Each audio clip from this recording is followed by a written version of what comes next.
Notre-Dame de Paris, c'est un édifice qui a plus de 850 ans, qui incarne l'histoire de France. C'est très important pour la plupart des Français. C'est effectivement un monument qui est très riche en identité et en signification. Donc c'est d'abord un sanctuaire catholique dédié à la Vierge Marie, ce qui parle à beaucoup. Et puis d'autre part, c'est un monument qui est au plan de l'art et de l'histoire de l'architecture, du patrimoine, et un monument extraordinaire, fabuleux. C'est un monument qui incarne Paris dans le monde entier. Paris est donc la France, donc bien au-delà des Françaises et des Français.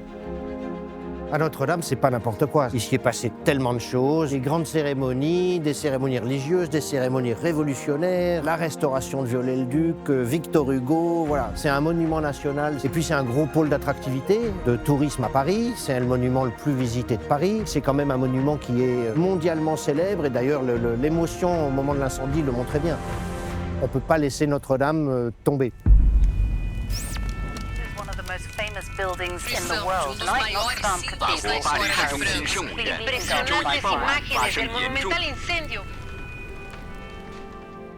Dès le lendemain de l'incendie, on a vu que tout le monde se mobilisait. Sodexo, assez naturellement, s'est dit il faut nous mobiliser. Nous, on a la chance de pouvoir proposer nos services et des services qui avaient une utilité. Donc on s'est dit, notre mécénat, ça va être de proposer d'assurer la cantine du chantier.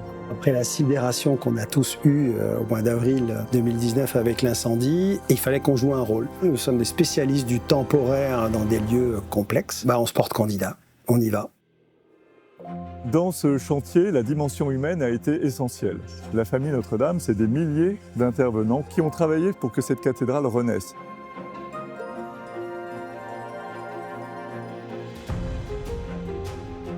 À ce moment-là, on s'est retrouvés, nous, TPE, avec ce grand groupe, l'établissement public qui, finalement, avait en son sein l'élite de l'architecture française et de la construction française.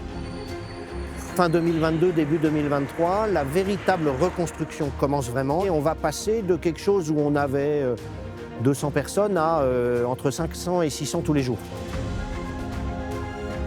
On a monté à ce moment-là le restaurant que vous voyez aujourd'hui, très contraint en termes de surface parce que les mètres carrés sont très rares ici. Il y a beaucoup d'entreprises et il y a énormément de choses à loger, beaucoup de bureaux, beaucoup de sanitaires aussi, parce que tout le chantier est en protocole plomb strict. On arrive à négocier quelques mètres carrés pour caser un restaurant.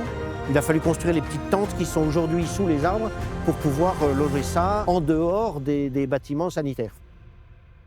Alors des défis techniques, il y en a eu beaucoup parce que dans le respect du haut monument, c'est une restauration à l'identique avec aussi bien les matériaux d'origine, la pierre, le chêne, le plomb, que les modes opératoires. Mais en même temps, les techniques et tout l'apport du XXIe siècle. Et au-delà d'avoir ces compétences et ces savoir-faire que nous avons en France, et c'est une grande fierté, eh bien, nous avons eu le défi de la coactivité. C'est-à-dire qu'il a fallu que des dizaines de métiers, des centaines de compagnons, d'artisans d'art travaillent en même temps sur un espace restreint, celui de la cathédrale.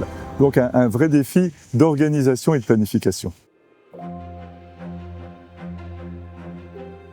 On a contribué à mettre en place une infrastructure de production de très bonne qualité et de créer donc un espace très compact, très adapté finalement à la basse vie, et donc de créer une cuisine de production, d'assemblage, de produits frais, une distribution. Nous avions une restauration de très bonne qualité pour que les compagnons puissent prendre leur repas et ensuite déjeuner sur place.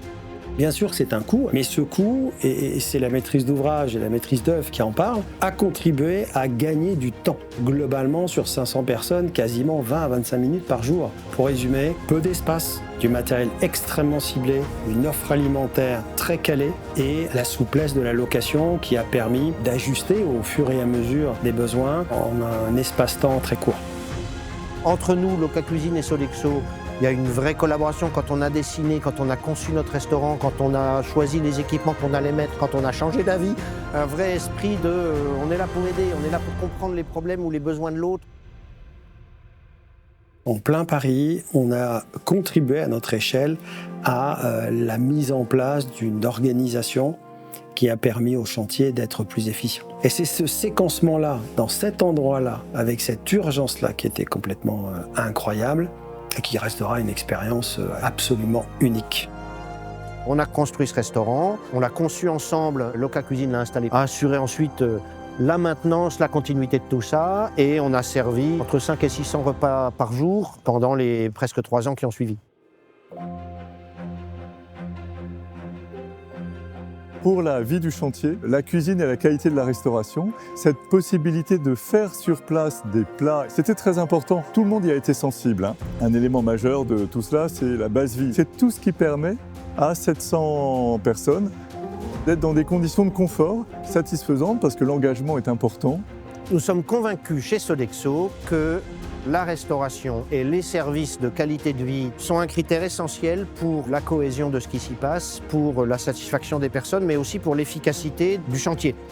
Les responsables du chantier m'ont souvent dit qu'il y avait évidemment un lien avec la bonne ambiance, avec la bonne entente des entreprises entre elles, avec la capacité à tenir les délais. Le président Macron a dit 5 ans, on a fini dans la 5e année, parce que tout le monde s'est bien entendu. Parce qu'il y avait cette base vie, tout était sur place. Dans cette famille Notre-Dame, Loca Cuisine et Sodexo et la restauration au sein de cette base vie, eh bien, ont joué un très grand rôle dans l'état d'esprit, l'amitié, l'unité, la proximité, qui a été très très importante pour que notre aventure réussisse. Et c'est le général Georges Alain qui disait, finalement, en passant une demi-heure, 3/4 d'heure à déjeuner ou à dîner, il en apprenait plus qu'en 6 heures de réunion et surtout, il avait une information très directe. Et ça, c'est quelque chose qu'on m'a souvent dit, c'est que cet espace-là a aussi permis de gagner en transversalité, en relation et finalement en esprit de corps. En fait, une aventure qui réussit, c'est une aventure où on est heureux de travailler ensemble et où il y a une vraie cohésion, unité, proximité, fierté, une reconnaissance de l'apport de chacun.